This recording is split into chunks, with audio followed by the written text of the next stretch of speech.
Tamil star Dhanush, Tollywood మన్మధుడు అక్కినేని నాగార్జున కాంబినేషన్లో రాబోతున్న latest movie Kubera.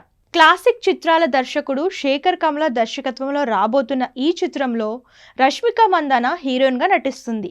Telugu, Tamil, Hindi, Kannada, మలయాళ భాషల్లో తెరకెక్కుతున్న ఈ సినిమాను Shri Venkateswara cinemas LLP, Amigos creations private limited బ్యానర్లపై సునీల్ నారంగ్, పుష్కర్ రామ్మోహన్ రావు నిర్మిస్తున్నారు. ఈ చిత్రం భారీ అంచనాల మధ్య జూన్ 20న ప్రేక్షకుల ముందుకు రాబోతుంది. ప్రమోషన్స్ లో జోరు పెంచిన చిత్ర బృందం వరుస అప్డేట్స్ ఇస్తూ సందడి చేస్తున్నారు. ఈ క్రమంలోనే తాజాగా మరో అప్డేట్ పంచుకున్నారు మూవీ టీం. ఈ సినిమా విడుదలకు ఇంకా 13 రోజులే ఉండడంతో శరవేగంగా పోస్ట్ ప్రొడక్షన్ పనులు జరుపుకుంటుంది చిత్రం యూనిట్. అంతేకాదు డబ్బింగ్ పనులు కూడా జెట్ స్పీడ్లో జరుగుతుండగా నాగార్జున తన పాత్రకు సంబంధించిన డబ్బింగ్ పనులను మొదలుపెట్టినట్లు చిత్రం యూనిట్ వెల్లడించింది. దీనికి సంబంధించిన ఫోటోలను సోషల్ మీడియా వేదికగా షేర్ చేశారు.